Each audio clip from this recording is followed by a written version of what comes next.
Pardon? You told me you didn't even look at this list. I told you we didn't document the numbers. I told you we were aware. You saw the list? We were aware of the process. Why didn't you report to the press and to Mr. Shinseki and the President of the United States that there were 1,100 veterans waiting for care on that list? Did you tell anybody above you? You waited 35 days.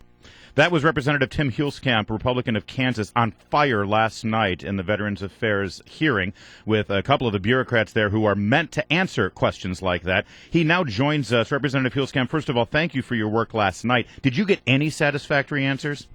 We all walked out of there with more questions than we walked in. But the specific question I had there that you played was, these bureaucrats knew about 1,000 vets, maybe 1,100, and they waited 35 days just trying to move them into care, refused to do anything.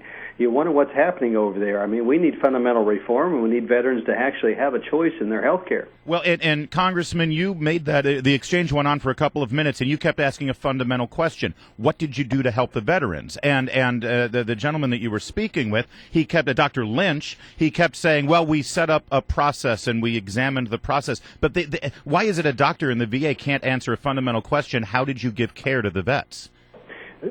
After 9 years of this gaming schemes and report after report, 35 different reports, all they can say is the same bureaucratic doublespeak. As a result, veterans are dead. I mean, this is not losing a few dollars here and there. This is perhaps dozens and dozens of veterans dead across this country because of bureaucratic failures and the system not working for them.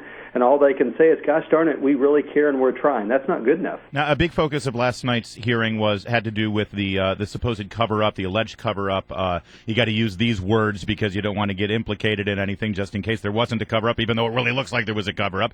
And these VA administration, hospital executives getting bonuses by faking the books and falsifying records. Is it time for a real live prosecution on something like this? Because the DOJ has said that they're not interested. Well, I think there's plenty of evidence from what I've seen of criminal actions occurring over there. People died.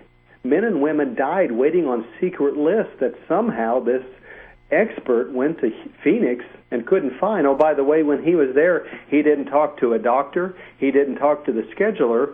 He didn't even talk to a veteran, but he reported back that he's doing a good job. I mean, This is serious stuff. Again, this is not losing a few $1 billion here and there, which happened as well at the VA.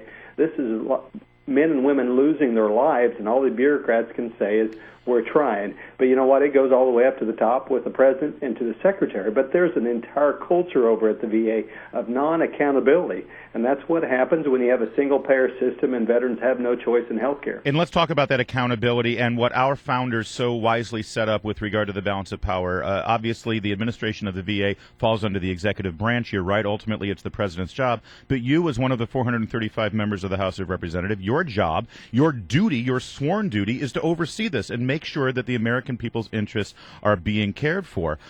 My understanding from speaking with one of your colleagues this morning, Representative Wolarski from Indiana, she said that these people who came to you yesterday couldn't answer a question and didn't provide you the documents that you subpoenaed because they're claiming attorney-client privilege. This is starting to smell even worse.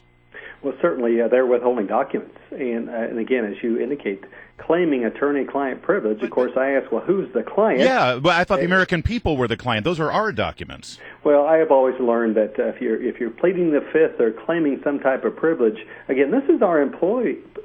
They work for us. It's not the other way around.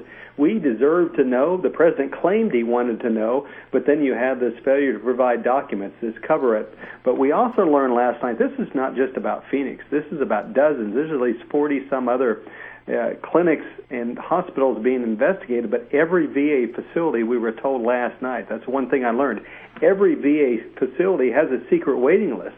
And what's secret about it? It's not in the calculation of their bonuses. So there's perhaps tens of thousands of veterans languishing without care. And we don't even know if they know they're on this secret list. We don't know how long they're waiting. We just happen to have a whistleblower, a brave bureaucrat, stood up and said, I'm not going to stand by and let veterans die. Now, hold on, Congressman. You just said that this is a widespread problem. I got to correct the record because your colleague, Democrat from Florida, Representative Corinne Brown, there's a video going around the Internet. This is from the hearing. She had this to say. But I did my reconnaissance in Florida.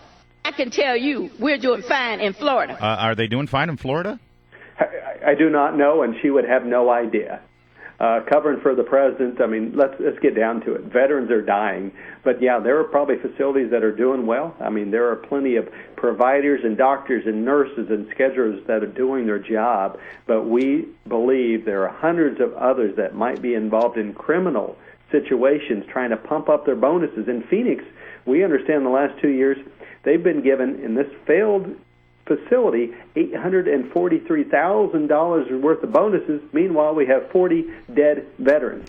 Representative Tim Huelskamp of Kansas, we got to go, but really quickly, I know from speaking with your chairman and also Representative Wolarski that you've sent a lot of bills that have passed at a bipartisan nature in the House, and they're sitting on Harry Reid's desk. You've got friends over on the Senate side. Are you hearing anything? Is anything going to move over in Harry Reid's Senate? I think something's going to have to move. I mean, this is big, and veterans are great for politicians and great to talk about. But you know what? We got to do something about them. We need some accountability. And when you have dead veterans, huge bonuses, out of control bureaucracies, it's time for some accountability, and it's time to give veterans a choice. If you wait 30 days to get care and they can't get it done, you should be able to walk out just like under Medicare and go to another facility right across the street or right close in your hometown. It's time for a choice under veterans. And, our folks, terrorists at Gitmo, they have more choices than our veterans have. That says it all. Representative Tim Huelskamp, Kansas, thanks for joining.